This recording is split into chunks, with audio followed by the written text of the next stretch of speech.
The college football experience, week 5 weekday games, preview and picks and other college football news episode on the Sports Gambling Podcast Network is brought to you by Underdog Fantasy. Yes, Underdog's hooking up new customers. Play just $5 and get $50 in bonus funds when you sign up with our promo code TCESGPN. And remember, as always, folks, to let it ride. This is Jim Mora, and you're listening to SGPN. Let it ride.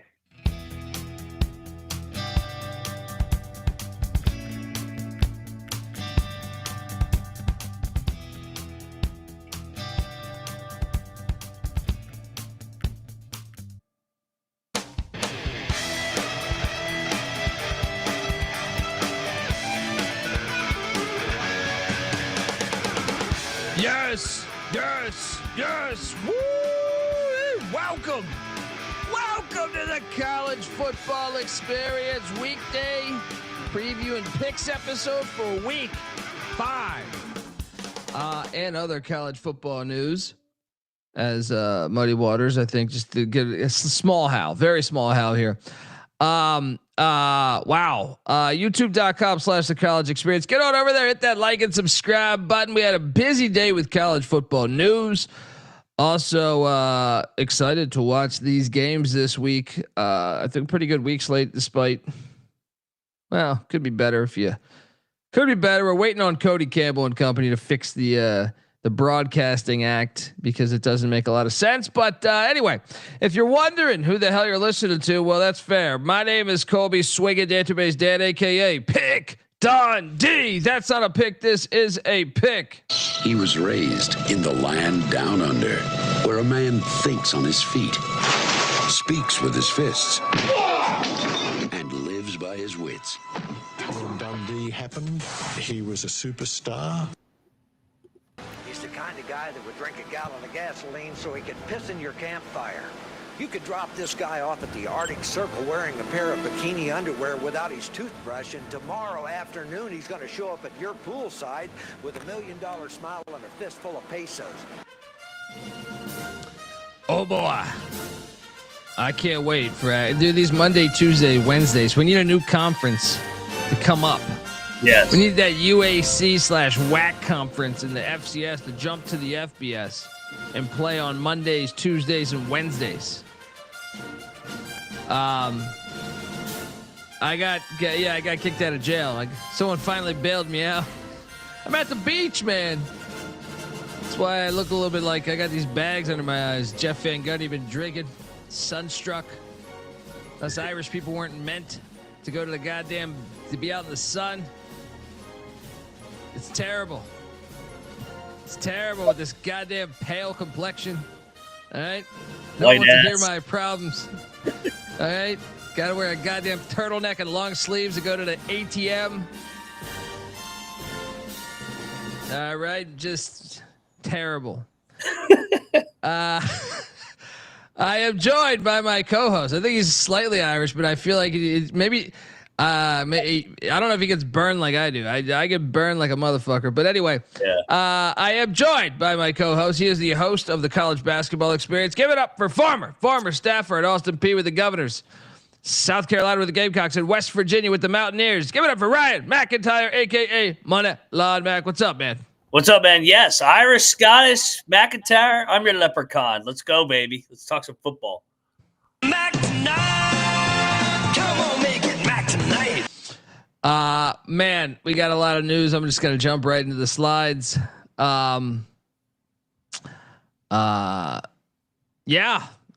did a show last night, the Database Top 25. It's out there, and we for one of the trivia questions when you went to the land down under was which coach would be fired first, and we were confident that they would get the Oklahoma State Cowboys would give Mike Gundy all year because, hey, the guy played for him. He could have took other jobs, Tennessee, Florida, all these other jobs came calling. He said, no, I'm a fucking Cowboy through and through. And in similar vein, just like Pat Fitzgerald got, that's the problem, man. We blame the coaches for their lack of loyalty when it's the system's lack of loyalty. Mike Gundy was fired today. Yesterday, he gave a press conference about Baylor. So I don't know what that tells you about Oklahoma State being a complete mess because they played Friday night against Tulsa. So you would think if you're going to fire, you probably would have done it Saturday or Sunday. Seriously. Yeah. He's gone just like that, man. Just like that. And, I mean, the guy had been at Oklahoma State as a head coach since 2005. He was also with the program from 86 to 95. So, he would played for them as starting quarterback. If you go back and watch the Sun Bowl, 87 or 88 or some shit, he's their starting quarterback. And then he was on the staff from 90 to 95, before jumping over to Baylor for 1 year and then going to the Maryland Terrapins for 4 years and then back to Stillwater. But man, I tweeted this out from our account at TCE on SGPN. It is a harsh world when you are 16 games removed from a Big 12 championship appearance in the championship game. They lost to Texas, but that's tough, man. That's tough. The 16, you just gave him 16 years, and his starting quarterback's out. Hollis Henne. Yep. I disagree with the firing right now, and I don't even understand what they're trying to accomplish. The thing that I think they're doing is they probably they had him restructure in the offseason. I think they're afraid that he might actually win the Big 12. I think they want to fire him before the Big 12 season starts. They said, this motherfucker's done this before. Remember when South Alabama won by 30 points in Stillwater? If we let this guy coach the rest of the year, he'll figure out a way to win the Big 12. Something like that, man. But obviously I know you're a big Gundy fan. I'm a Gundy fan too, man. I love it. That's why it's so tough to see like this in Fitzgerald, where they literally would give everything to their program. Fitzgerald turned down Notre Dame and the Chicago Bears.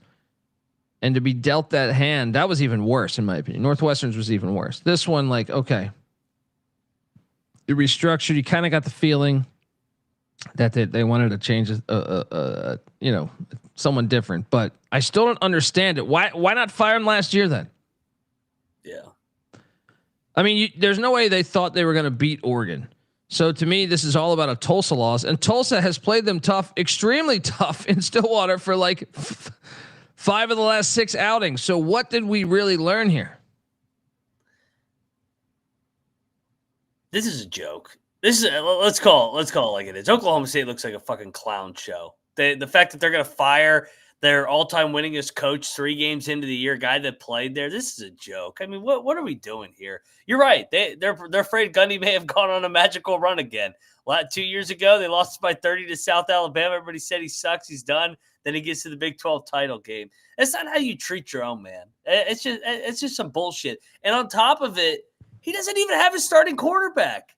His starting quarterback had 2 drives. They scored against UT Martin, got hurt. They got drilled by Oregon. And then they lose a shitty game to Tulsa with the backup quarterback. He was supposed to get the starter back. Hoss Henne coming up here, in a couple weeks. Let the guy finish out the damn season and mutually part ways at the end. That's how you're supposed to do things and treat your own. Bullshit, Oklahoma State. I hope you lose every fucking game the rest of the year. Well, here's my problem with this, and the chat's going crazy. And not only in the chat, I feel like I had some downtime today at the beach. I listened to some of I mean, I'm supposed to say colleagues. Some people that talk into a fucking microphone. Yeah. I mean, they're probably cool people, but I don't fucking know them, right? I feel like everyone's kicking the guy like, oh, you can't lose to Tulsa like that. What do you mean? What? You lost to Central Michigan. In what year was that? Let me quickly pull that shit up. What was it? 16. And then went 10 and 3. No. Went 10. Yeah, went 10-3 in 16 after losing to Central Michigan. Week 2, right? What was the South Alabama year? 23. They went 10-4. So he loses. That's what I'm saying. Like, knowing your starting quarterback, Hoss Henne, is out. Yes. He's been out since the first game of the season in the first quarter or early in the second quarter. I just think why not then do it last year? Why not like it just doesn't. I don't see the logic. I don't see the logic in this, and I think it's cheap considering that the guy could have gone to many other places and stayed there for you. And look, he's not the only one saying this. He's got former players and coaches that have tweeted a lot of shit about this decision. If you want to do it at the end of the year, do it. Even last year, I mean, I would have got on this show and said that's ridiculous because I think he's a good football coach. And I know the thing, he was late to change. I saw, all these people he just didn't want to change. What about in 2023 during the NIL portal? He went to the Big 12 title game. He had one bad year. I just disagree. I mean, can it also be that Boone Pickens, their money hand, passed away as well?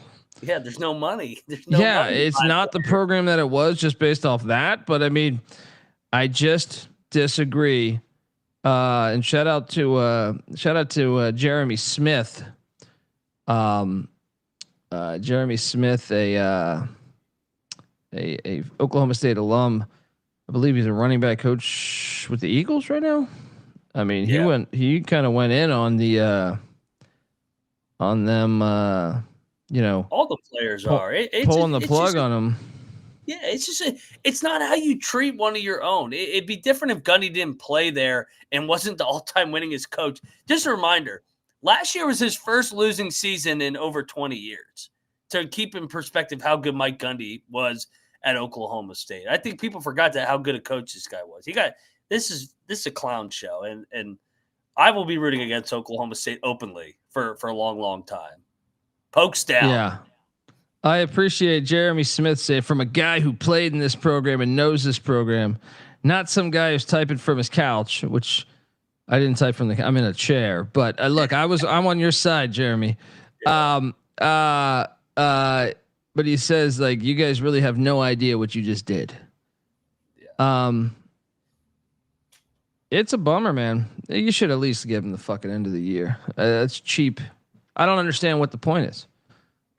I don't understand. Like he's proven that before. And that's why I say they're fearful that the guy's going to win the Big 12 or make go 9-4 or something, like why else pull it? It doesn't make any sense because all your guys can hit the portal right now. You worked out a contract extension with him or not a contract, a pay cut. So you could have done this back in January when that was done. There's no way you thought you were going to beat Oregon this year with a team full of transfers. So he beat UT Martin and he got upset by Tulsa, who has been playing them fucking close for a decade with the exception of one game. With his backup quarterback. Yes. Ridiculous. That's a big thing. Like Flores has only started 5 or 6 games. He's not very good. Haas Henny looked all right. And it's just ridiculous. It's ridiculous. Absolutely ridiculous. Where does this rank among most ridiculous firings over the last couple? The worst is Fitzgerald because it tried to make him out like some fucking pile of shit, like a Sandusky or something.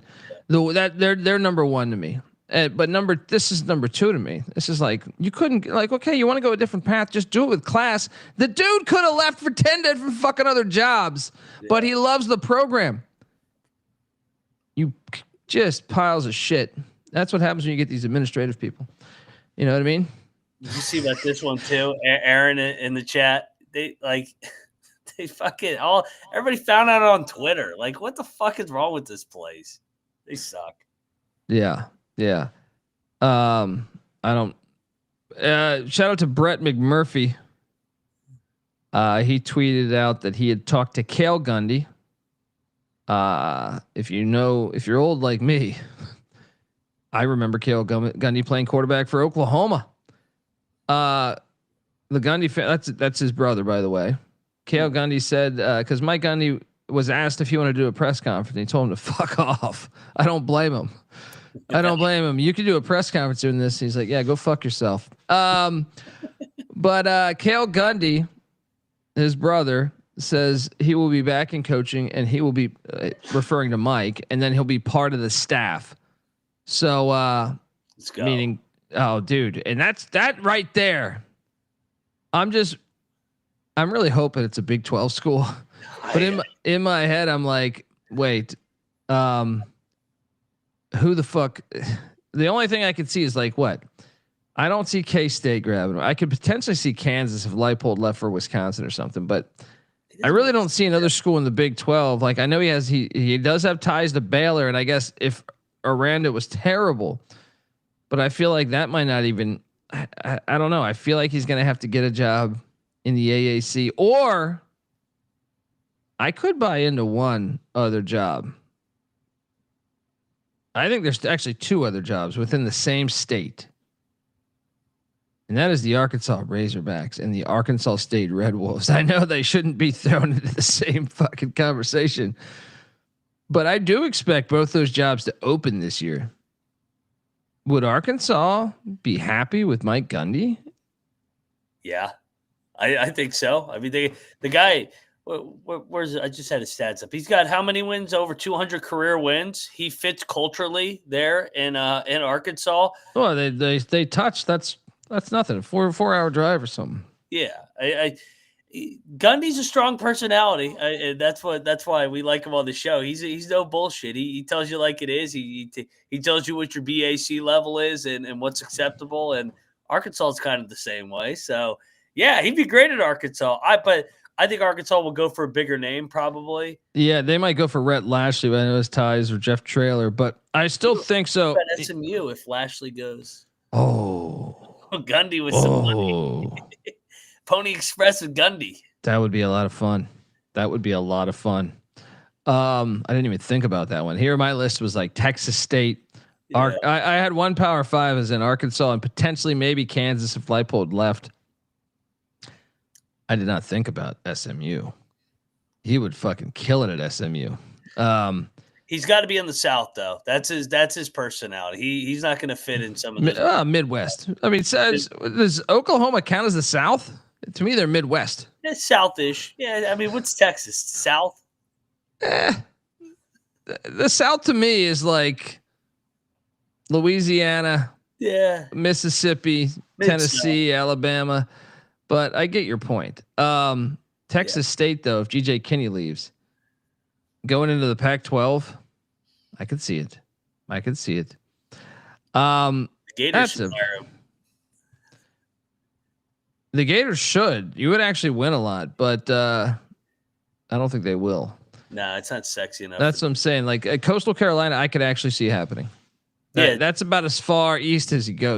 I mean, I know he has the Maryland ties, and if Loxley loses out or something, I don't think they would come calling though. Yeah. But what I think it's like the best power jobs he could get. Do you think Baylor would call him? He doesn't really fit Baylor. Baylor's. But he was the OC there back in the day. Yeah, I mean, I think they'd be crazy not to. He's won all these Big 12 championships or gotten to the Big 12 championship so many times. I mean, why couldn't he win at a different Big 12 school where they actually have money? Hear me out here. They made shirts that they paid players. Hear me out here. I don't think this is going to happen. And I'm a big fan of this coach. I've defended him for a while on this show.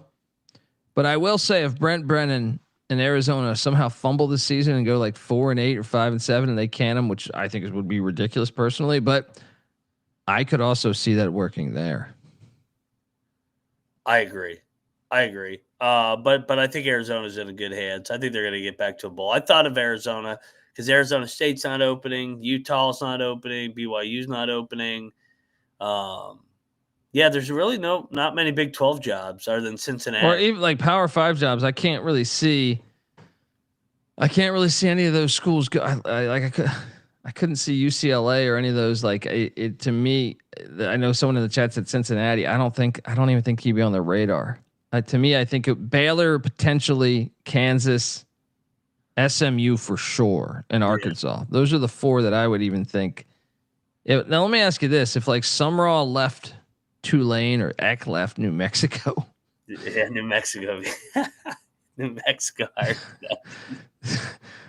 That would kind of work, right? Midwest South. That's his region. Anyway, I disagree with this guy Stan Biz that's saying that Gundy's washed. How can you say he's washed when he was just in the Big 12 championship 16 games ago? 16 if you include the bowl game. He acted like the motherfucker was bad for 5 years. He had one bad year. And fucking now he's washed. Shit. We can make a whole list of all these people that are washed then. I don't think he's washed. I think he can coach ball. Yeah. How old is he? He's only 58, man. He's got 5-6 years left. He's just got to get the right staff around him. North Texas. If Morris leaves, he'd be great in North Texas. Yeah. Or Tulsa. Tulsa. Yeah. If Trey Lamb goes like 9-3 or 10 or 8-4 and gets plucked away, stay in state. All right. Next up, we got more news I want to talk about, but before I do that, I want to let you know the college football experience, part of the Sports Gambling Podcast Network. Check out the App Store. The SGPN app is available. It's free to download, easy access to all of our free picks and props. So check that out and let it ride. We're also brought to you by mybookie.ag. MyBookie is your place to bet on football and everything else. Their prop builder is second to none. Their motto is bet on anything, anywhere, anytime. You can easily deposit, get lightning fast payouts using crypto. Head on over to mybookie.ag. When you do, use our promo code TCESGPN for 100% bet back bonus up to $500 for new customers. That's mybookie.ag, promo code TCESGPN. We're also brought to you by Novig. Yes, Novig is America's #1 sports prediction market. And since Novig is an exchange, you'll be getting some of the best prices in the market. Novig's available in 35 different states. Download the Novig app and get $50 when you spend $5 if you use our promo code SGPN. Get in on the action with Novig, promo code SGPN. All right. I mean, it's like these fucking idiots with Iowa. They're just, you can't tell me he's washed up with one losing season. He got Alan Bowman to a Big 12 title. Alan fucking Bowman. That guy sucks. I mean, one losing season, and this year he's 1-2 with this backup quarterback. Yeah. He hasn't yet to have a starting quarterback start the entire game, play an entire game for them. Yeah. So like, you're 1-2. I don't know that this year was going to be a losing season, especially knowing his track record that he has dropped games to mid majors and still been fine. That's just so I disagree strongly with that assessment. And that's the national media take. The Kirk Ferentz one drives me fucking crazy. Yeah. Like, I think Kirk Ferentz is, I think Mike Gundy's like a top 25 coach. Kirk Ferentz even more so to me, but Gundy to Virginia Tech. I don't think so. So Virginia Tech is what Bruce Arians making the shots, right? Yeah, they're gonna hire somebody with ties, I think. I wonder what they're gonna do there.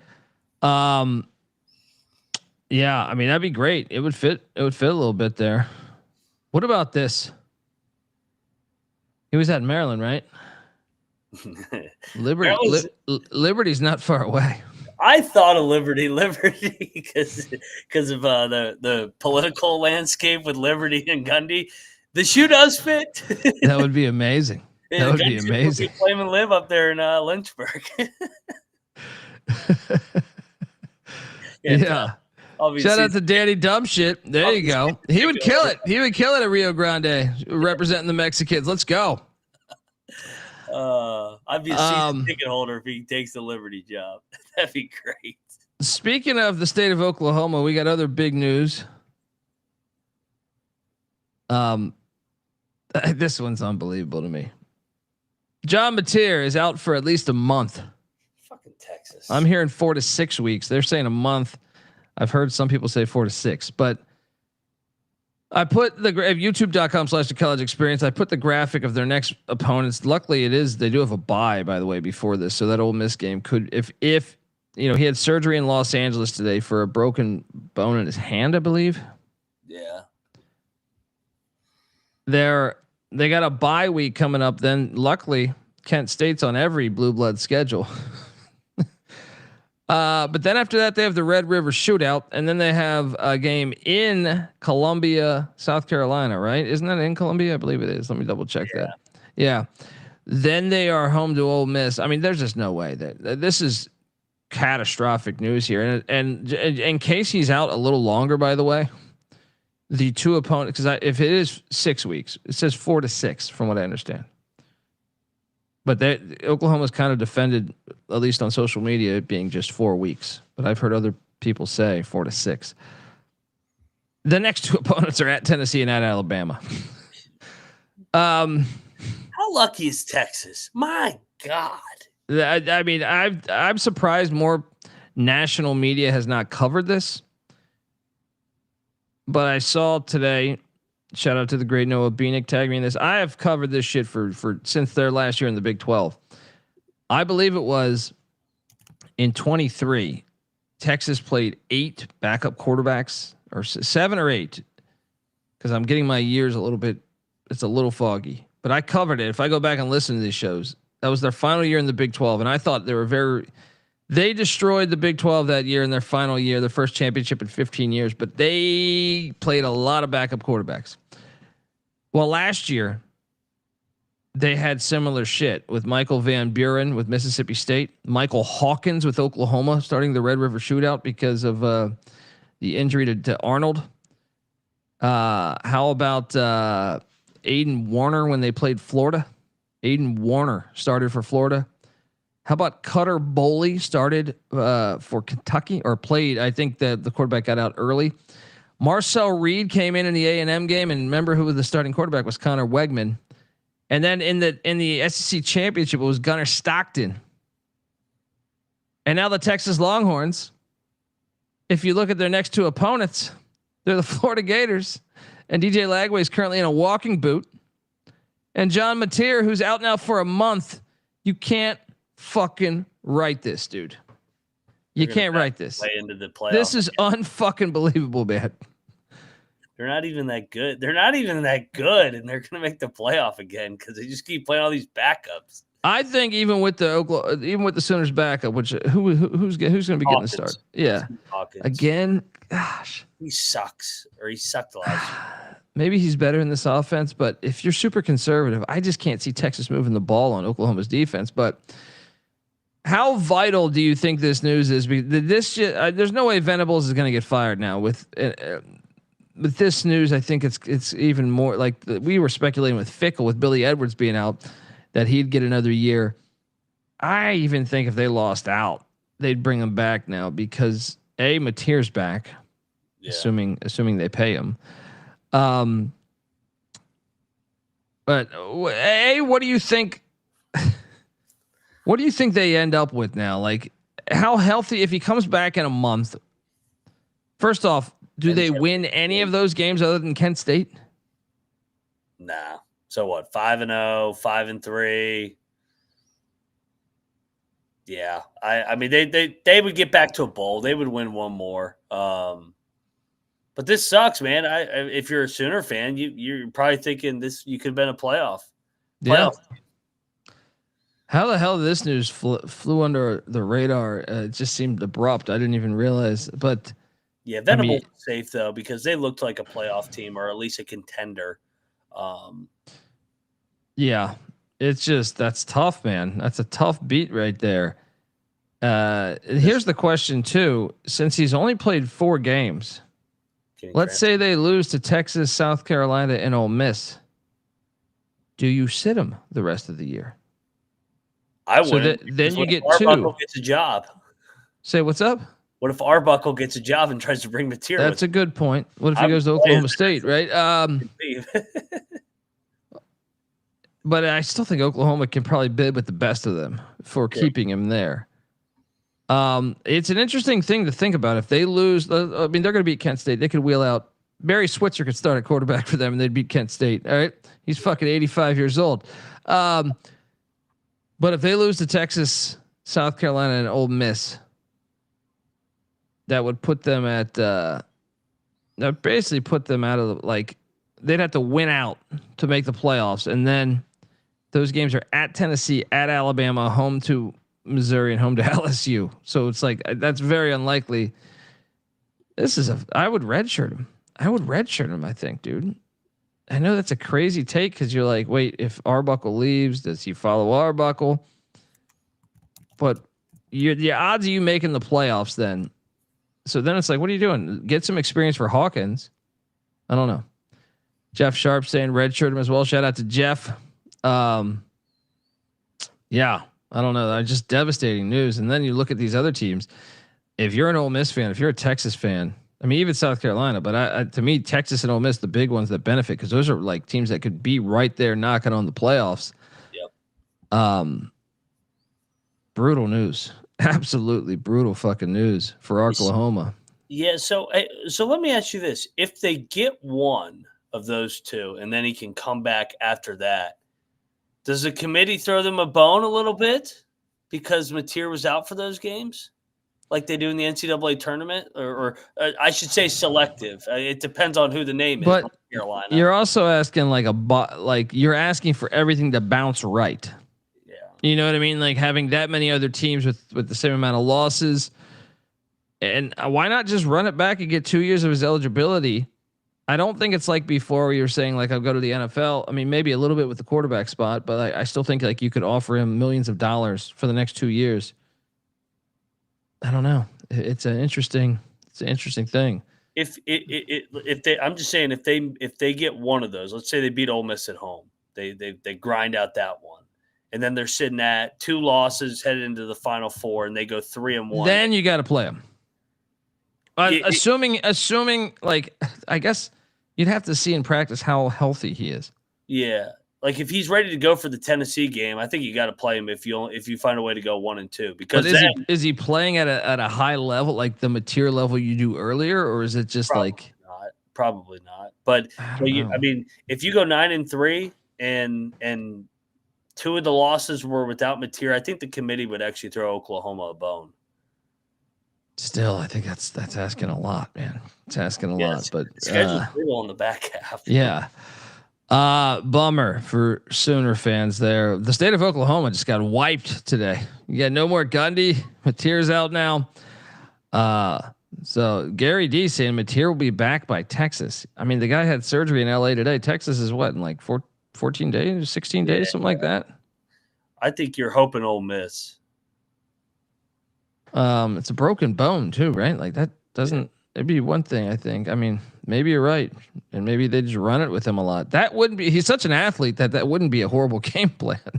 Yeah. All right, let's get into the weekday slate. So we basically have there's no FCS weekday games, which breaks my heart. I did see some news, by the way, that the FCS might split off from the NCAA when it comes to the playoffs, which is very exciting.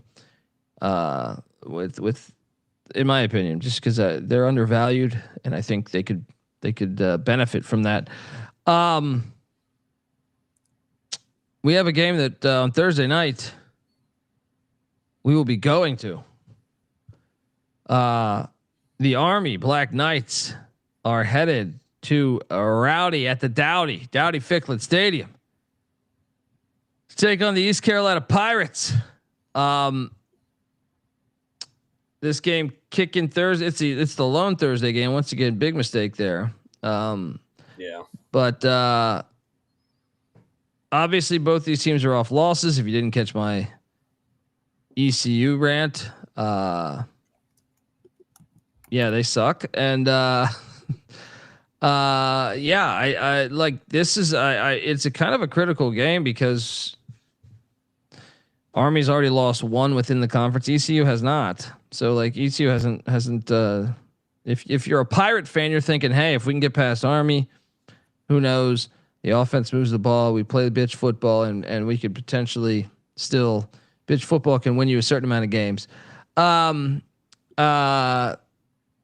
curious to see what Army does at the quarterback spot. If you watch the North Texas game, they switched. So they came. So in game one when they lost to Tarleton, they were starting Dwayne Coleman, right? And then they switched to Cale Helms for the Kansas State game. And then he started this past week. And then in the middle of the game when they're getting their ass getting their ass cooked, they brought in Dwayne Coleman. What do you make of this game? One of the things I'll say is this line's gone up, by the way. I mean, yeah. I mean, the situational spot, I think, favors ECU. They just lost a home game, second home game in 5 days. Shouldn't drop 2 in 5 days. And they played. I know BYU beat them by 3 touchdowns. That wasn't a 3-touchdown game. ECU self-destructed in that game with those fucking turnovers. So compared to Army, who just played a hard-ass overtime game, and now you got a quick trip, you got to hit the road. Yeah, I'm on. I'm on Army. But I was going to say the equalizer. Can ECU get ready for the triple option in short rest after playing a Power 5 emotional game? Okay, ever since Skip Holtz left, our team identity's been kind of pussy. Like, I liked Ruffin McNeil a lot. I don't think he should have been fired. He's personally my favorite of the ECU coaches since Skip Holtz. But we went with Lincoln Riley was our OC, and we played bitch ball. And we were very good though. But we played bitch ball. And after that, we had Scotty Montgomery. He was the worst thing that ever happened to football, probably, as a head coach. Then we had Mike Houston, and then Coach Harrell. And I know Harrell has yet to go up against an option team. Yeah. But since we transitioned to playing bitch ball, we are 2-10 against option teams. I'll take Army money line lock. Yeah, I was making the case for ECU because I thought you might be on ECU, but no. If you're giving me Monken versus Harrell, short week, both teams need the game, I'm gonna take Monken. So yeah, I'll double lock. Give me Army in the 5 lock. Yeah, lock. I understand. Like yeah, lock. Army all day. Give me the 5.5. This bitch ass ECU team.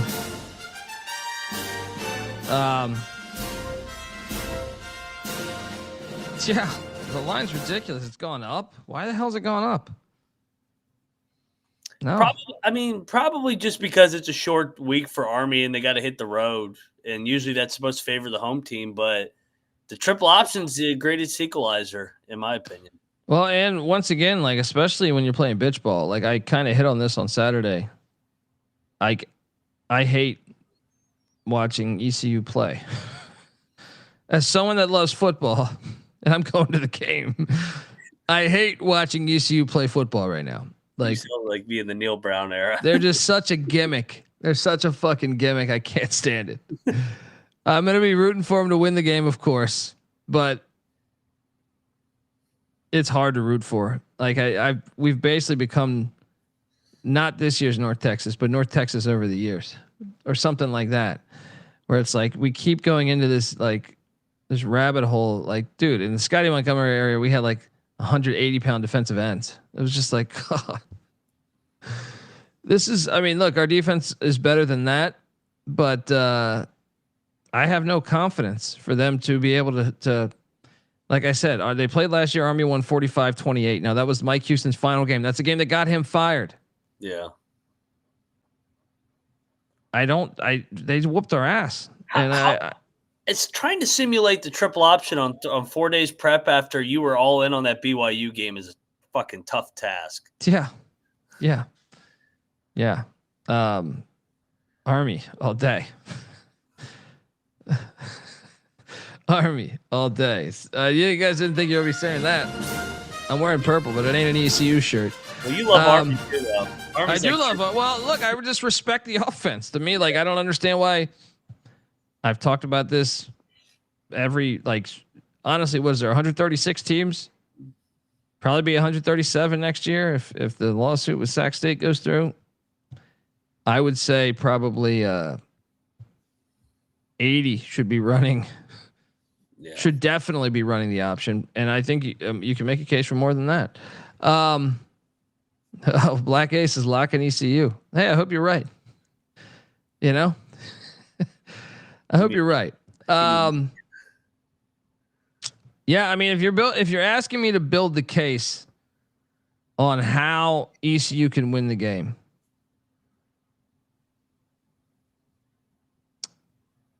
well, it's weird because I was going to say kind of compare it to Tarleton State, but Tarleton State I think plays a more physical brand of football this season than East Carolina. But I will say Tarleton State having a super accurate quarterback and having some skill position speed, I think did play a big role into that. Even though they did not, if you go back and look at that Tarleton State game, I watched that game. I think I watched it twice. Corvallis, their star quarterback, who's a beast, only threw for I think it was like $160 or something like that.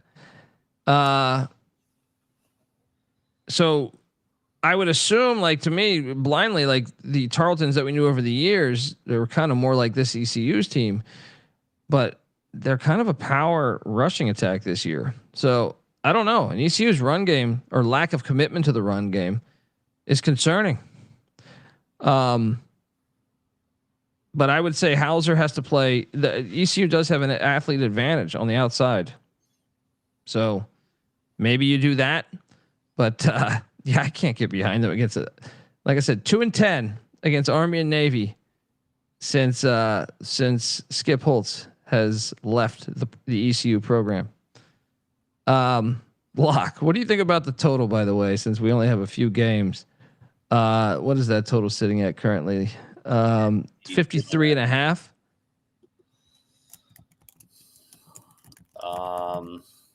I tend to think I would go under just because of the Thursday night game. Yeah. Yeah, under. Spencer, I sound depressed. I am fucking depressed when it comes to ECU football. No sounding. I am. I don't understand it. This is a school that to me should be, you don't need to be that gimmicky in a conference when you spend, some of the most money within the conference. Now, of course, that was a loss to BYU and NC State. Those are power schools. But still, to me, we should beat NC State every time we play NC State. BYU, okay, whatever. They have a lot of money. But it's still just, even the Coastal game bothered me. I thought we should have won 55-0. I just don't. We're unnecessarily gimmick-y, where it's why? Anyway, yeah. I lean under here. How about you? Yeah, under. I think we get a 27-24 type game, 24-21. Yeah. So yeah, I mean, Monken will limit possessions. They're going 10-minute drives, like they always do. Yeah. Yeah. So C Mills saying, can't the gimmick offense work against a terrible Army defense? But here's the,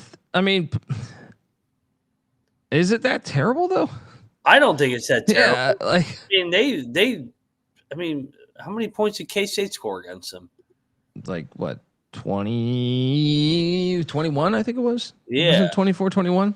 It's a Big 12 team on the road. Tarleton State in overtime had 30, but that took overtime. Yeah. Yeah. Well, and I know North Texas ended up with 45 in overtime, but they gave up 21 off the bat off turnovers. So they actually kind of settled into the game on Saturday after they got punched in the mouth by North Texas. Yeah. Yeah. No, the guy I want Skip Holtz back, man. I think he's said he would be interested in potentially coming back to college. But I also think Blake Harrell, to be fair, you're in year 1.5. Since you signed the contract and gave him this, you might as well see. But I would kind of pressure him because he's a defensive coach. I don't think the problems have been defensively. The problems have been super, super gimmicky on offense. So, yeah. It's Eric. I do remember that. And I do remember getting hosed on a fumble in that game. Completely hosed. Kentucky fumbled. We recovered the ball. And they said it wasn't conclusive, if memory serves me correct, or they didn't have replay then. I don't know, something like that. But yeah, I'm still mad about that. I felt like we were going to win the game. So that's part of my anger, man. Next up on Thursday, you got options, folks. And if you want to be part of the fun that is college football, Who's this? I mean, there's options for you besides the garbage ass no fun league, right? Now the problem is you will be watching a team that is winless. They are winless. In basketball, they had Gary Payton as a head coach for a little bit before he realized he was not getting paid. But the Oaklanders of Lincoln are heading to Davenport. Well, heading to Michigan. How do I pronounce that, Beanick? Caldonia, Michigan, to take on Davenport. Why this is unbelievable is, well, Lincoln, California's coming off a game where they lost 90-0. I shit you not. But Rob Brazil at the quarterback, he did throw for $158. And don't sleep on Jalen McCray, who ran for 11 yards. And Trey Dimmings at the wide receiver spot had 50. And look, he could play for them. He had 46 the game before when they lost to Pine Bluff. This shows how bad Pine Bluff is, by the way, Mac. So okay, Lincoln, California is not even D2, right? They played Lincoln, Missouri week 1 and lost 55-6. They then played Texas A&M Kingsville and lost 60-12. They played Pine Bluff and it was 34-8, but just 13-8 at halftime. Pine Bluff ran it up, cooking the books in the fourth quarter. It's not good when Pine Bluff's cooking the books on you. That's what I'm saying. These filthy animals. Davenport is a school that I think we should all load up on. There's no line, but if you find me on cut, I will lay the 35.5 that my brain is computing right now. Chances you tune into this game, Mac? Oh, well, we'll be at the game, but we'll be monitoring. Oh yeah, that's right. And I did just reach out to the bet detective for his pick. So thank you. There's nothing better than flooding the bet detective's Twitter with who you got on these random games. Yeah, Rob, I was confused. Is this a neutral site? Because my first thought was, is it Davenport and Iowa? Someone's got to do a deep dive on this. I could have swore we covered Davenport in like the D3 playoffs or D2 playoffs a couple years ago. Chance of rain or lightning delay? No, not in Caldonia, Michigan. No way. They don't fall for that bullshit. In Greenville, yeah, it's. I'm sure the AAC will phone something in. All right, Friday. So I think we're both locking up Davenport, right? If you give me 35.5, I may take Lincoln. Shout out to the Oaklanders, man. They're my favorite team in college football because they have no home stadium. They just hit the road every week, and that's been their thing for like 5 years. I don't know that the blueprint's working though. I think their blueprint was if we play enough road games, we'll have enough money for a home stadium. I don't know that Oakland is coming around, even despite the loss of the A's. I don't know that they're sitting there saying, "Hey, you know what? These Oaklanders only lost by 90 in Pocatello last week, honey. Maybe we should get out to a game." You ever? Hey, honey. I know. Look, I know you want to go to Napa and drink this weekend, but look, have you ever been to Caldonia? Caldonia is supposedly fucking beautiful. Look, Friday we got games. Saudi Arabia State is heading to Scott Stadium to take on Virginia. And well, Virginia's wearing the throwbacks, man. Have you seen this? Yes. Virginia is wearing the 95 throwback uniforms when they had, George Welsh era. That was a fun team. I mean, that whole era of the 90s. I think I told this on another episode a couple weeks back or in the off season or something. I first got into college football. Virginia, the year I think I went like all in on or one of the first years maybe that I was really flipping into it. Virginia was number 1 in the nation. So in my mind, I was like, man, this fucking Virginia team, they had Sean Moore and Herman Moore and shit. And they had a beast tight end named Tyrone Davis. And I was sold that I was like, dude, I had no idea that they're just, but I didn't know the history of the game as much then. So I was just convinced. I was like, they're a fucking blue blood. Well, they were nasty in the 90s. They had a bunch of guys like in this was one of the best games. If you haven't seen this game in 1995, if you love football, it's only for the people that love football. If you don't like football, because you get these people that I would never watch an old game. You don't like football then. To me, the summer you throw this shit on. The summer what are you watching? The goddamn Guardians. Saudi Arabia State is heading into Scott Stadium. This particular game is one of the best games of college football I've ever seen in 95. But this one is very intriguing because you have Tommy Castellanos, who balled out against Alabama, but they have played nobody since then. Yeah. Kent State, Commerce, and a bye. Currently Saudi Arabia laying 6.5. I'm seeing that at -130, by the way. So probably 7 at other books. Yeah. It's 59.5 is the total. The problem here to me, I mean, I'm going to take Virginia. I already bet it actually, but I am a little worried about their defense. Virginia's defense has been ass this year, but I buy into this offense moving the fucking ball and having the more experienced quarterback and the healthier quarterback. Although I should note that Chandler Morris has had a track record of getting injured. But yeah, sign me up. Virginia is scoring a lot of points so far. Now, is this the best defense they've faced? Probably. This or NC State. I tend to think Saudi Arabia's got a better defense than NC State, but not by much. What are you doing in this game? I'm taking the Wahoos. Is Virginia more battle tested? They played the way harder schedule between the two. Florida State, they played all right. Florida State A hasn't played a road game. B played 2 absolute duds. I know they beat Alabama in a Super Bowl spot when they had the whole offseason to prepare, but they haven't played anybody. And that game was over. That game was almost a month ago. So they've kind of just been going through the motions here compared to Virginia, who just came off a league win, beat Stanford like it was a bye game after they were coming off a big win. They looked good at NC State. They should have won that game. They blew it out on the road at the end. I think Virginia's able to move the ball. I trust Morris over Castellanos at home. So yeah, give me the dog here at home. Lock. I'm with you. I already bet this. I got 7.5, but I mean, at 7, I'd still make the same bet.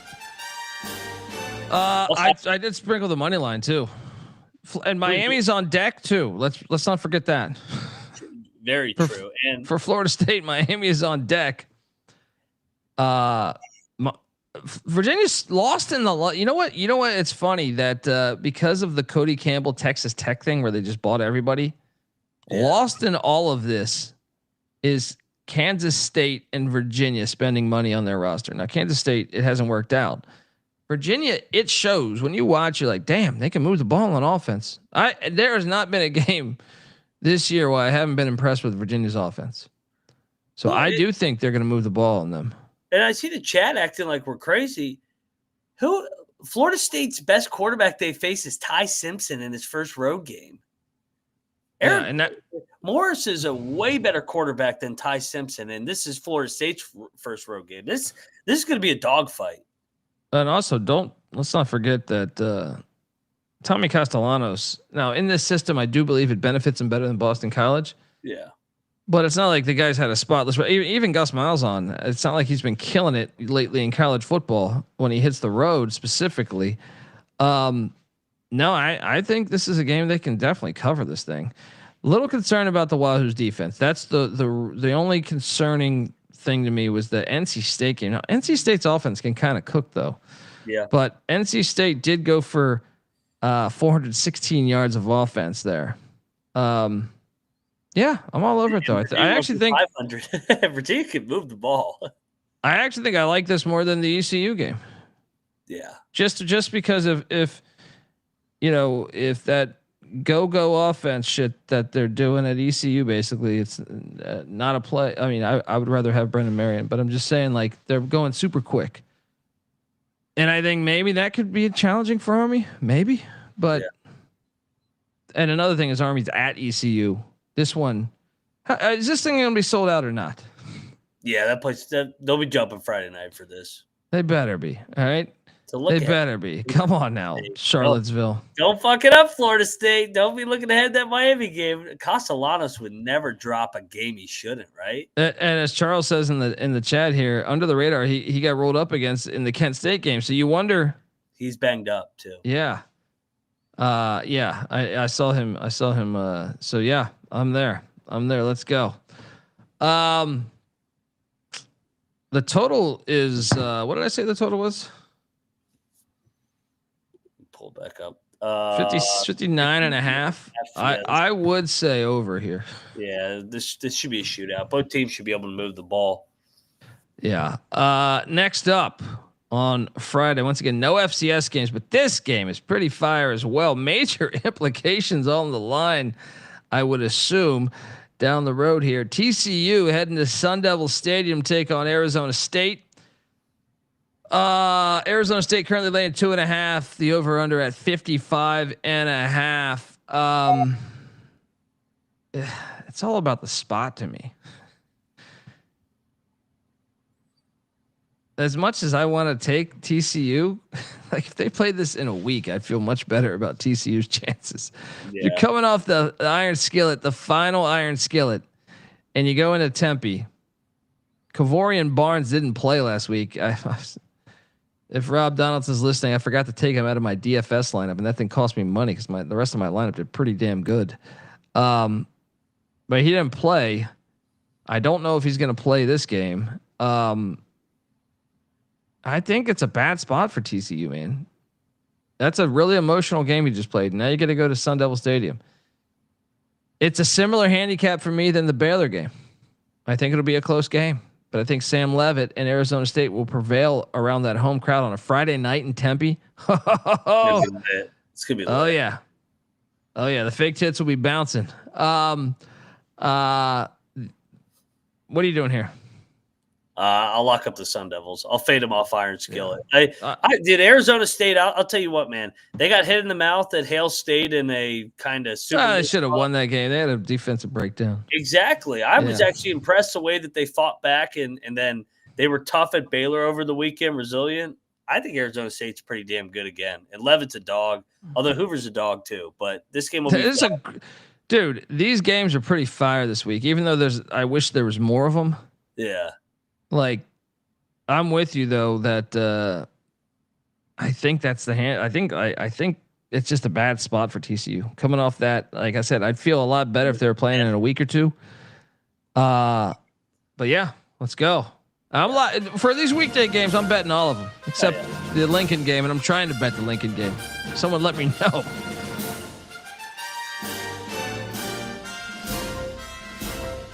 Works up.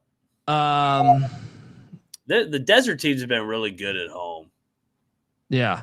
I don't know what Matt's talking about. Simpson was awful in that Florida State game. He was terrible in that game. You watch that game. Fuck those stats. I watched the game. He got his ass kicked.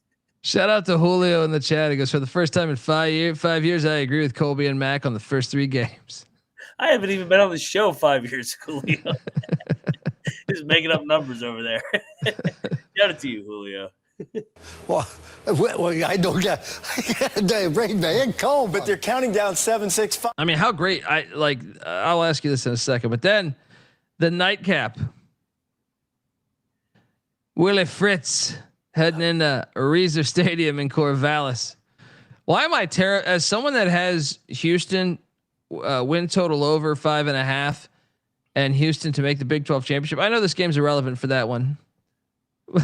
But I want them to make the playoffs. But for some reason, I'm a little terrified of this matchup. I'm like, I think the Beavs is the play. 13.5 is the line. The over under is 47.5. I know Oregon State looks awful. absolutely awful. This era, like this, since Smith has left. But I think this is too many points on the road. Now, I am curious if the fans have quit. Like one thing, me and NC Nick were talking is like it's such a damn shame what's happening to Oregon State and Washington State in front of our face every single week. Like it is honestly to me the greatest or like the biggest tragedy in the sport. Each week watching these programs that have not been terrible in my lifetime, with have rich fan bases and rich traditions, be kind of pissed on. Curious about it's a Friday night though. What the hell are you doing in Corvallis? I know you're going to be doing mushrooms and doing all that. But do that shit on Saturday morning when the Beavs aren't playing. Get out. All right. Bring your homeless friend. All right. I will be down during this game. Yeah. I'm going to hold my nose and take the Beavs. I'm going to hold my I am too. I think it's a chippy game. I can't lay 13.5 at Houston on the road. I mean, come on. Dude, I actually think the money line's live. Oh, 100%. I think the money line is live. This would be such a Big 12 choke job game, and I like a team that can make the playoff just choke away this game. I mean, in Oregon State's last home game against Fresno State, who is 4-1, they like got 2 punts blocked, and that's why they lost that game. So they had they showed a little bit of life in their last home game. I think they'll compete here. Well, and if I may also say, so far Oregon State's schedule, it's hard as shit. Cal 3-1, Fresno State 4-1, Texas Tech undefeated, Oregon undefeated. So is there a chance they're just a decent football team that just played elite competition? They have the number one strength of schedule. I think you're crazy if you lay 13.5 with Houston on the road. I like Houston. I'm high on them, and they got Texas Tech on deck. I just want, it's a good point, the Texas Tech thing, but I just wonder what's the crowd turnout? B, what is the state of the Oregon State locker room? We saw Malik Murphy 2 weeks ago yell at the OC after getting your ass whooped so many times. I do wonder, that could be a problem, man. So it's like, I'm with you though. I think I take the Beavs. I'm probably going to end up. I've only bet the Beavs right now. I haven't bet the money line, but I think I'm going to take a stab at the money line. I mean, let's be real. Everybody's killing them in the chat right now. They just lost in Lubbock and Eugene. Did you expect them to win either of those games? Those are 2 top 10 teams. I mean, you guys got to be honest that the teams they have faced have all looked really good. I mean, I know Cal had the blemish last week, but they're ahead of schedule. I mean, Cal's almost, I think their win total was like 4.5 after the Ott transfer, right? So Cal is 3-1. Fresno State lost their opening game under a brand new head coach and have been undefeated since. And Oregon State should have won that game. They got 2 punts blocked. That was the game where the fucking guy did the rugby fucking soccer kick and it somehow got ran back. That was the flukiest game of the year. And honestly, Texas Tech, Oregon could be the national championship with the way these teams look so far. And Oregon State covered against Oregon. Don't they? All those people who were on to take Oregon last week. The Beavs covered, baby. Civil War.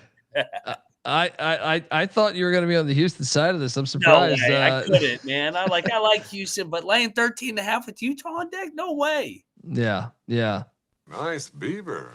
Lock. Oregon State. Hold your nose. Plus 13.5. Sprinkle the money line. This is going to be a 1. We're going to get a 1 star for this one. This is going to be a 1 star if we lose this one. Let's go. That's the slate of weekday games, right? It's a pretty good slate. Yeah, Lincoln and Davenport. But it's still a big fail. And this is why if you haven't checked out Cody Campbell, the mega booster for Texas Tech, he is. I highly recommend following his Twitter account because I know he's fighting the good fight for college sports in the future. I think everyone should check it out if you haven't got the chance to. But part of the thing is he wants to abolish the what the fuck is this act called? The Television Act of the College Sports Television Act of 1962 or something. And part of his logic is that college football is the second most popular sport in America by far, numbers wise, TV ratings wise, and they go to market because of this act in 1962. They go to they basically, like NFL, like the MLS, NFL, NBA, and shit. All of these leagues basically sell their rights for much more than college football, because college football has to go conference by conference. So if they abolish this, he's saying like we could schedule better, schedule more organized years in advance, and then we could go to market with TV and get a shit ton of money based on selling the entire package of college football, not a conference by conference thing. And we would have a ton of leverage because of that. And it's very fascinating, because I look at this and I say, they did a terrible job this week. As far like the games are good. I believe ECU Army is a very good weekday game. I believe Saudi Arabia State Virginia is a very good weekday game. TCU Arizona State. I even like the Houston Oregon State one. But I also think like we could have done a Wednesday game. We could have done multiple Thursday games. I even would have added a Friday night game on the West.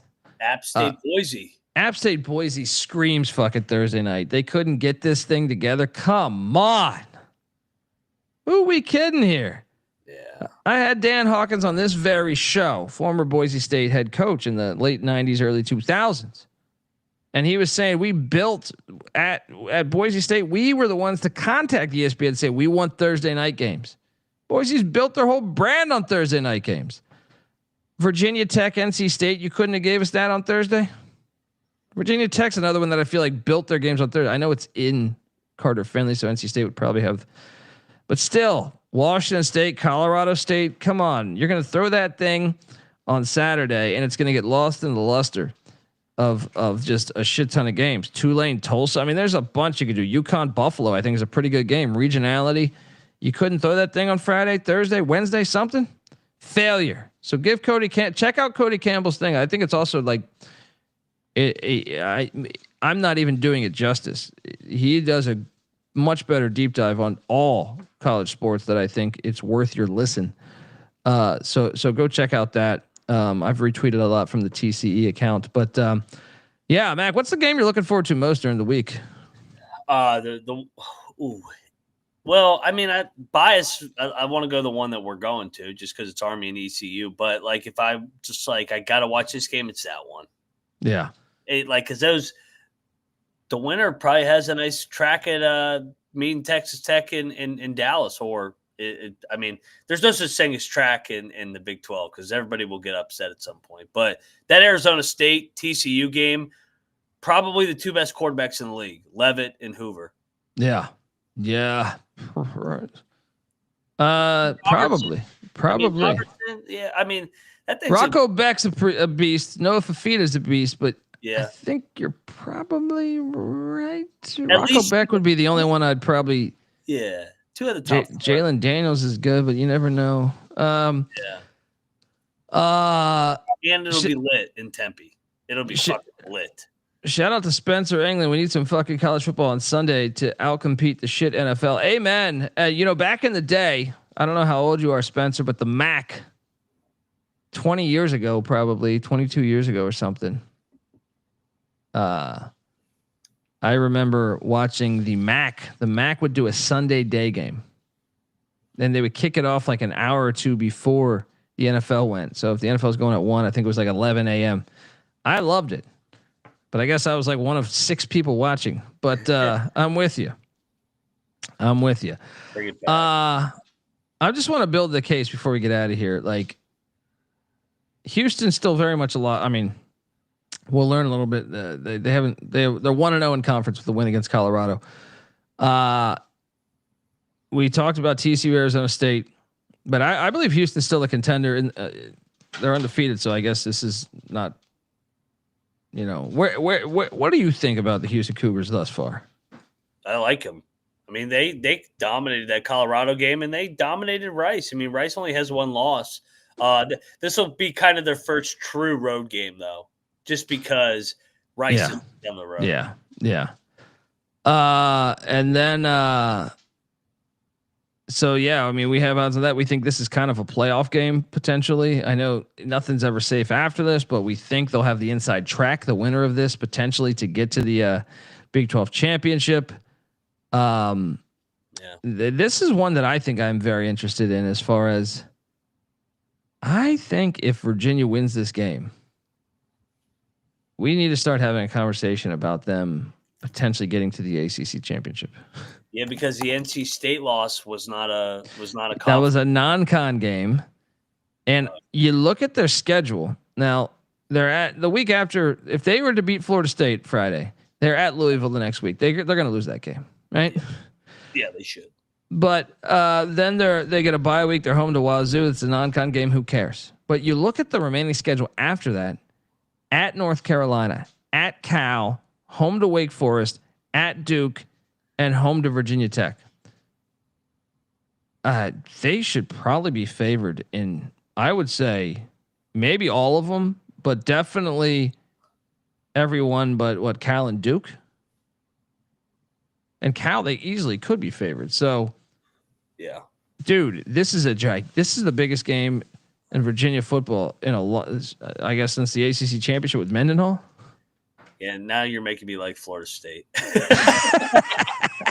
I hope we're not getting Maryland vibes on that one Friday night. Nah, Virginia's won some big games of the year. Maryland never wins shit. And then the other side of this coin is if Florida State wins this, because one of the things I highlighted, I remember on both these previews, they're kind of similar because on Florida State's side, both these teams have super kind ACC schedules. So Florida State's remaining schedule, if they win this, obviously you got Miami on deck in Doak Campbell. But after that, you're home to Pitt, you're at Stanford, you get a bye week, you're home to Wake Forest, you're at Clemson, but that don't look that tough anymore. You're home to Virginia Tech, and then you're at the Pussy Pack, which I'm sure they'll find a way to lose.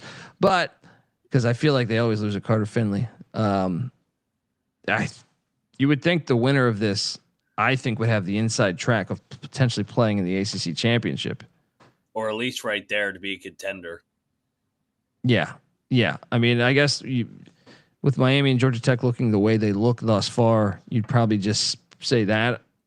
But if Florida State wins this, because you factor in that Miami's probably going to crystal ball something, right? Which game is it going to be? Yeah, they'll lose something. Yeah. Like we keep talking about how Miami's like the cream of the crop, and on the trenches they are. But don't forget, this is the same guy that forgot how to run out the goddamn clock when all he had to do was take a knee, and then he ran it. They lost on a Hail Mary to Georgia Tech.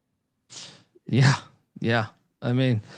And then you have this one, man. Army. So Army only has one loss in conference. Now that would be to a team that we do think, would you feel pretty good about North Texas being a contender in the AAC? Yeah, especially after winning at Army. Yeah. I mean, I do too. They never won that game.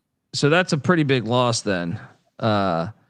But ECU, if you look, bitch ball has won conferences before. Maybe it's your lucky year if you win this game. I don't know. The schedule's tough, but I do think that ECU, when I think about this offense, if you want me to be kind about ECU, despite vomiting 1,000 times over the past couple weeks, is that I do think ECU can really hang with Memphis and Tulane. I think they can. Just the style of ball that they play, I think they can hang with those two schools. I am more concerned about this Army game than I am some of these other ones that you would think. I'm concerned about the at Temple game. I think that's when I'm like, they're going to lose that. But I actually think the Memphis and Tulane games, I mean, it's at Tulane, so Tulane will probably win. But like, I actually think we kind of match up well for that game. I mean, if it was in Greenville, I would think we could win that game. But I don't know. At Tulane's probably a loss. But I just think, to me, the ones I fear most are the ones that you're like, if you can get through Army, I think they can beat Memphis at ECU. So there you go. Got you all fucked up now, folks, huh? You got no idea what I'm talking with ECU. Hey, you think they storm in Charlottesville if they win? They should. Probably. Yeah. They should. All right, folks. We'll be back tomorrow with the Bet Detective. Call the doctor because the Bet Detective is coming through. And we will be talking every single game on the Week 5 slate. Also, Thursday, we will have the DFS show with Rob Donaldson in the day. And then at night, myself, Moneyline Mac, talking FCS. Well, actually, it's probably going to be on Friday because we're going to be cherry bomb down there in Greenville, North Carolina. If I'm being honest with you, the FCS show will be probably Friday morning. Yeah, enjoy the next 24 hours. I wonder what other shit. I was not expecting it to be this much news in the past 24 hours, but hey, college football has been crazy. And also, hold on, let me see if I could give out a shout out to there was a great article on why everyone should start a college football program recently. I felt like I shared from the TCU account on what it does for your university, which you should check out. But also, if I can find this thing quickly, which I can't, I want to shout out Shawnee State for starting their football program. D2. Let's go. Yeah. Shawnee State starting their football program in Ohio, the great state of Ohio. They know football in Ohio. Shout out to them. George Mason, take notes. Don't forget, folks, the college basketball experience will be coming up right next with the Patriot League. You're getting me excited. You're getting me excited over here. Love the Patriot League. Colgate's won me a shit ton of money in my day.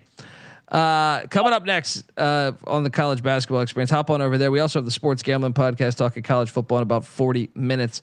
So we're just getting started here at SGPN. This is the college football experience. You better start thinking about yours. And we out of here.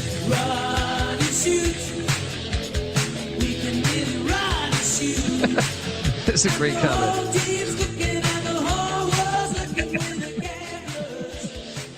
You know you want to.